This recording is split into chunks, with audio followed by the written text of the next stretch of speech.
Praise lord అన్న. Price lord Jashuva, కూర్చో. ఏంటి ఇలా వచ్చావు? నేను బాప్తీసం తీసుకుందాం అనుకుంటున్నాను అన్న. బాప్తీసం తీసుకోవాలనుకుంటున్నావు, చాలా మంచి ఆలోచన. దీన్ని బట్టి నేను చాలా సంతోషిస్తున్నాను. ఎందుకు బాప్తీసం పొందుకోవాలనుకుంటున్నావు?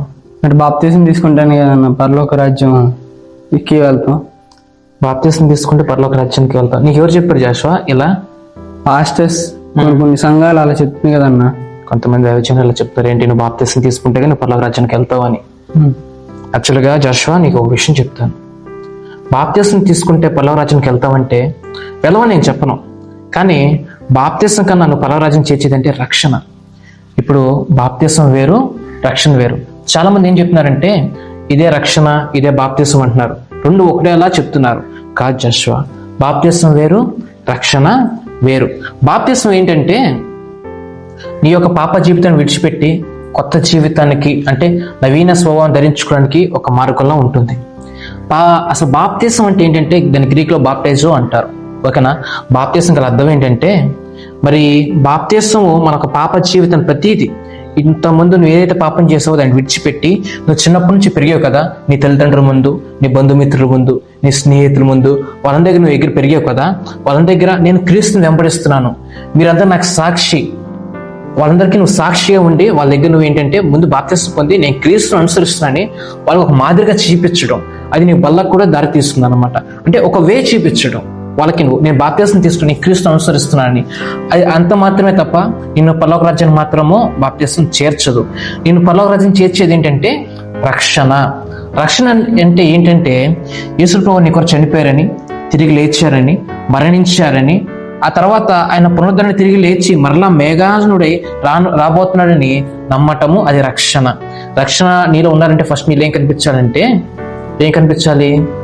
ఆత్మఫలాలు కనిపించాలి. ఆత్మఫలాలు ఏంటంటే ప్రేమ, సంతోషము, సమాధానము, దీర్ఘశాంతము, సంతోషము, దయాలత్వము, మంచితనము, విశ్వాసము, సాత్వికం, ఇలాంటివి నీలో కనిపిస్తే నీలో రక్షణ ఉంది. నువ్వు ఖచ్చితంగా పరలోక రాజ్యానికి వెళ్తావు. అర్థమవుతుందా? నువ్వు ఖచ్చితంగా పరలోక రాజ్యానికి వెళ్తావు. నీలో రక్షణ, ఆత్మఫలాలు కనిపిస్తే నువ్వు ఖచ్చితంగా పరలోక రాజ్యానికి వెళ్తావు. నీలో రక్షణ లేకుండా నువ్వు బాప్తీసం తీసుకున్నావు అనుకో, ఖచ్చితంగా వెళ్ళవు. నేను కొన్ని ఎగ్జాంపుల్ చెప్తాను జాషువా. ఏంటంటే ఉదాహరణకి నేనున్నాను, ఇప్పుడు నేను బాప్తీసం తీసేసుకున్నాను, పరలోక రాజ్యానికి వెళ్దాం. నాకు చాలా మంది చెప్పారు నువ్వు బాప్తీసం తీసుకున్న పరలోక రాజ్యానికి వెళ్ళిపోతావు అన్నారు. ఓకే ఫైన్, నేను నమ్మి నేను బాప్తీసం తీసేసుకున్నాను. నేను తీసేసుకున్నాక నేను బాప్తీసం తీసుకుని నేను తాగుతున్నాను, తిరుగుతున్నాను, వ్యభిచారం చేస్తున్నాను, బూతులు మాట్లాడుతున్నాను, అనేక రీతిలో ఉంటున్నాను. నేను నిజంగా పరలోక రాజ్యానికి వెళ్తానా? దేవుడు నా పాపాలు క్షమిస్తాడా? లేదు. ఈ యొక్క బాప్తీసం ఏంటంటే నేను ఒక సాక్షి మాత్రమే. బాప్తీసం ఎప్పుడు పరలోక రాజ్యం చేర్చదు. నువ్వు అడగొచ్చు, మరి పరలోక రాజ్యానికి ఎలా వెళ్ళాలన్నా అని అడగొచ్చు. దానికి ఏంటంటే నీకు సిలువలో ఒక దొంగ కనిపిస్తున్నాడు. తెలుసు నీకు? యేసు ప్రభువు వారు మరణించినప్పుడు అటు ఒక దొంగ, ఇటు ఒక దొంగ ఉంటారు. అందులో ఒక దొంగ ఏమంటాడంటే, నువ్వు నిజంగా యేసు ప్రభువు వారే, నువ్వు కుమారుడివే, నువ్వు ఏ నేరము చేయలేదు, మేమంటే పాపం చేసాం, మాకు ఈ శిక్ష పడాలి, మేమైతే పాపం చేసాం, మాకు శిక్ష పడాలి, నువ్వే తప్పు చేయలేదు, మరి నువ్వు శిక్ష పడింది అని అతను తెలుసుకున్నాడు. అక్కడ ఏం తెలుసుకున్నాడు? అతను నమ్మాడు, ఇతనే దేవుడని నమ్మాడు. నమ్మేమన్నాడు? ప్రభువా, నీ రాజ్యంలో నీకు ఇష్టమైతే నీ రాజు నన్ను కూడా జ్ఞాపకం చేసుకున్నాడు. తను అక్కడ ఏం ఒప్పుకున్నాడు? నేను పాపినే అని ఒప్పుకొని ఏం చేశాడంటే, నువ్వే పాపం చేయలేదు, నువ్వు దేవుడని అక్కడ సొంత రక్షకుడు అంగీకరించాడు, తన పాపాన్ని ఒప్పుకున్నాడు. దాని తర్వాత యేసుప్రభువు అన్నాడు, నేడు నాతో పరదేశిలో ఉందన్నాడు. అక్కడ అతను బాప్తీసం పొందుకున్నాడా? అతను అతను ఏం పొందుకున్నాడు? రక్షణ పొందుకున్నాడు. ఇప్పుడు అతను బాప్తీసం లేకపోయినా ఎక్కడికి వెళ్తున్నాడు? పరలోక రాజ్యానికి వెళ్తున్నాడు, పరదేశికి వెళ్తున్నాడు. ఇప్పుడు మరి బాప్తీసం తీసుకోకుండా ఎక్కడికి వెళ్తున్నాడు? పరదేశికి వెళ్తున్నాడు. మరి అతనికి పరదేశికి వెళ్తాకి గల ఏంటి కారణము? రక్షణ. ఇప్పుడు ఏం కావాలి మనకి? రక్షణ కావాలి. మరి నాకు కొన్ని డౌట్స్ ఉన్నాయి అన్న. అడుగు జాషువా. బాప్తీసం ఎందుకు స్థాపించబడింది? ఇది దేవుడి ఆజ్ఞ లేకపోతే చర్చి సాంప్రదాయమా? ఇది బాప్తీసం అనేది ఒక చర్చ్, ఒక బిషప్, ఒక పోపో, ఒక మిషనరీలో చెప్పింది కాదు. ఇది దేవుడు చెప్తున్నాడు. నీకు చూపిస్తాను రిఫరెన్స్. మత్తయి సువార్త 28వ అధ్యాయము 19-20 వచనాలు.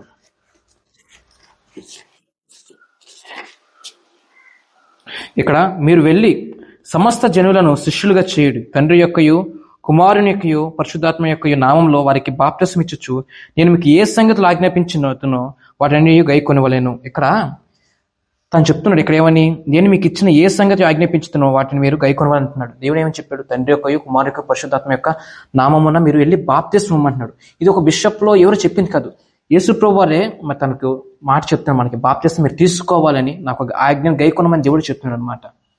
ఇంకే క్వశ్చన్స్ ఉన్నాయి నీకు? మరి అన్న ఇది పాత గ్రంథంలో దీని బాప్తిస్మం గురించి అన్న సూచనలు ఉన్నాయా? పాత నిబంధన గ్రంథంలో బాప్తిస్మం గురించి ఉన్నాయి జాషువా, అది కానీ నేను రిఫరెన్స్ ఇస్తాను. 1 కొరింథీయులు 10:1-2. సహోదరులారా, ఈ సంగతి మీకు తెలియకు నాకు ఇష్టం లేదు. అదేమనగా మన పితరులు మేఘం క్రింద నుండిరి, వారందరూ సముద్రం నడిచిపోయిరి. అందరూ మోషేను బట్టి మేఘములను సముద్రం బాప్తిస్మం పొందిరి. అక్కడ ఎలా పొందారంటే మేఘమును, పాత నిబంధనలో అక్కడ మేఘం బట్టి సముద్రంలోను బాప్తిస్మం పొందిరి ఇశ్రాయేలు ప్రజలు. వాళ్ళు అరణ్యం నుండి మరి వెళ్ళారు కదా, అక్కడ వాళ్ళు మేఘం నుండి బాప్తిస్మం పొందారంట. అదే కాదు, మరి పాత నిబంధనలో యూదులు ఉండేవాళ్ళు, వాళ్ళు బాప్తిస్మం అంటే ఇప్పుడు మనకు బాప్తిస్మం అంటే ఎలా, నీటిలో మునగడం. మరి యూదులు అప్పుడు సువార్త యూదులకు మాత్రం ఉండేది. వాళ్ళు బాప్తిస్మం అంటే ఏంటంటే సున్నతి చేర్చుకునేవారు, ఆ సున్నతి బట్టి వాళ్ళు బాప్తిస్మం పొందేవారు. తర్వాత ఏంటంటే మరి ఇశ్రాయేలు ప్రజలు మరి వాళ్ళు ఎలా పొందారు, పాత నిబంధనలో మేఘం కింద వాళ్ళు బాప్తిస్మం పొందారు అని రాయబడి ఉంది. నేను చెప్పింది కదా, బైబిల్లో రాయబడింది. ఇప్పుడు మరి నేటికి మన బాప్తిస్మం ఎలా అంటే నీటిలో. ఇప్పుడు బాప్తిస్మం అంటే ఎలా అంటే ఇచ్చేస్తున్నారు, స్ప్రింక్లింగ్ బాప్తిస్మం అని, పెళ్లి బాప్తిస్మం అని, చైల్డ్ బాప్టిస్మం అని వాళ్ళు నచ్చింది ఇచ్చేస్తున్నారు. కానీ బాప్తిస్మం ఎలా ఇవ్వాలంటున్నారు, అక్కడ నీటిలో ఇవ్వాలని ఇక్కడ రాయబడింది అనమాట. నీటి బాప్తిస్మం చాలా మనకి ప్రాధాన్యత. సో మన బాప్తిస్మం అలా ఇవ్వాలన్నమాట. అన్న మరి ఈరోజు ఈ చర్చి ఒక చర్చిలో బాప్తిస్మం తీసుకుంటే మరి వేరే చర్చికి వెళ్తే మళ్ళీ అక్కడ తీసుకోవాలా లేదా? ఇప్పుడు ఎక్కడైతే బాప్తిస్మం తీసుకున్నావో ఒకసారి ఇంకో చర్చికి వెళ్ళి బాప్తిస్మం తీసుకునే అవసరం లేదు జాషువా. బాప్తిస్మం ఒకసారి సరిపోతుంది. మరి అన్న బాప్తిస్మం అనేది పాస్టర్ గారి మతం ఇవ్వాలా లేదా ఎవరైనా ఇవ్వచ్చా? బాప్తిస్మం ఎవరు పడితే వాళ్ళు ఇవ్వకూడదు జాషువా, ఎందుకంటే అది చాలా విలువైంది బాప్తిస్మం అనేది, ఒక మనిషి జీవితం. ఎందుకంటే నీ పాపాలు కడవేయబడుతుంది కాబట్టి ఒక పాపి తీసుకెళ్ళి ముంచితే మళ్ళీ అవ్వదు కదా. ఎవరైతే దేవుడి అభిషేకం పొందుకున్నారో, ఎవరైతే పరిశుద్ధాత్మతో నింపబడ్డారో వాళ్ళు బాప్తిస్మం ఇవ్వడానికి అర్హులు. ఇప్పుడు యాక్చువల్గా నేను ఒక పాపని అనుకో, నేను తీసుకెళ్ళి నీకు బాప్తిస్మం ఇవ్వగలుగుతానా? ఇవ్వలేను కదా, ఇవ్వకూడదు, కొన్ని రూల్స్ ఉంటాయి అన్నమాట. అన్న మరి బాప్తిస్మం తీసుకునే ముందు పాపం ఒక వ్యక్తి దగ్గర ఒప్పుకోవాలా లేక దేవుడి ముందు ఒప్పుకోవాలా? జాషువా, మరి మనం పాపం చేసినప్పుడు మనుషుల ఎదుట మనం ఒప్పుకోవాలి. నేను నీ ఎదుట పాపం చేసిన ఒప్పుకోవాలి. కానీ నీ పాపాలు మనుషులు తీసివేరు. ఎవరు తీసివేస్తారు? దేవుడు తీసివేస్తాడు. సో నువ్వు ఎక్కడ పశ్చాత్తాపాలంటే దేవుడి దగ్గరికి వెళ్ళాలి. దేవుడి దగ్గరికి వెళ్ళి నువ్వు పశ్చాత్తాపడాలి. నీకు రిఫరెన్స్ చూపిస్తాను. మత్తయి సువార్త 6:6. నువ్వు ప్రార్థన చేయనప్పుడు నీ గదిలోకి వెళ్ళి తలుపు వేసుకుని రహస్యమందున నీ తండ్రికి ప్రార్థన చేయము. అప్పుడు రహస్యమందున తండ్రి చూచుచు నీ తండ్రి నీకు ప్రతిఫలం ఇచ్చును. ఇక్కడ ఏంటంటే నువ్వు ప్రార్థన చేసినప్పుడు ఒక గదిలోకి వెళ్ళాలంట. రహస్యం ఎవరు లేని గదిలోకి వెళ్ళి నువ్వు ప్రార్థన చేసుకుని దేవుడి దగ్గరికి వెళ్ళి పాదాల చెంత చేరి నువ్వు కన్నీరు కార్చి నీ యొక్క పాపాలు ఒప్పుకోవాలి. అప్పుడు దేవుడు ఏం చేస్తాడు? నీ యొక్క పాపాలు క్షమిస్తాడు. అర్థమవుతుందా? మరి అన్న ఈ కాలంలో బాప్తిస్మం తీసుకున్న వారికి నువ్వు ఇచ్చే ముఖ్యమైన సలహా ఏమిటన్నా? మరి నేను ఇచ్చే ముఖ్యమైన సలహా ఏంటంటే బాప్తిస్మం తీసుకున్న వాళ్ళకి, మీరు బాప్తిస్మం తీసుకోవాలనుకుంటే ఫస్ట్ మీరు ఏం చేస్తారంటే విశ్వాసం కలిగి జీవించండి. రెండవదిగా ప్రార్థన చేయండి. మూడవదిగా వాక్యం చదవండి. మీలో ఆత్మఫలాలు కనిపించేలాగున మీరు జీవించండి. ఇతరులకి ఒక మాదిరికరంగా జీవించండి. అనేక మంది మిమ్మల్ని చూసి క్రీస్తును నడవడానికి జీవించడానికి ట్రై చేయండి. అప్పుడు మీరు బాప్తిస్మం తీసుకుంటే అది సరిగ్గా ఉంటుంది. ఎందుకంటే మీరు క్రీస్తుని పోలి నడుచుకోవాలి కనుక, మన క్రీస్తుని పోలి నడుచుకుంటే నువ్వు బాప్తిస్మం తీసుకుంటే అర్హుడివి. అది కాకుండా నీకు నచ్చినట్టు నువ్వు జీవించేసి రక్షణ లేకుండా పాపంలో ఉండిపోయి నువ్వు బాప్తిస్మం తీసుకుని వ్యర్థము. నువ్వు ఏంటంటే క్రీస్తు పోలిక జీవించాలి. ఇతరులు తృణీకరించేవాడు కాకుండా ఇతరులు ప్రేమించేవాడిగా అందరిని దగ్గర తీసుకుని అన్ని విషయాల్లో సమాధానకరంగా ఉండేటట్టు మీరు ఉంటే ఖచ్చితంగా మీరు బాప్తిస్మం తీసుకుంటే బాగుంటుంది. అప్పుడు మీ రక్షణలో మీ యొక్క జీవితంలో రక్షణ అనే ఒక అంశం కనపడుతుంది కనుక మీ రక్షణ తీసుకుని బాప్తిస్మం తీసుకుంటే మరి ఇలా ఉంటుందని నా అభిప్రాయం అన్నమాట. కొన్ని విషయాలు నేను తెలుసుకున్నాను. ప్రార్థన చేసుకొని రక్షణ పొంది మరియు బాప్తిస్మం తీసుకుంటాను. నువ్వు దేవుడికి ఒక మాదిరిగా జీవిస్తావు నేను నమ్ముచున్నాను.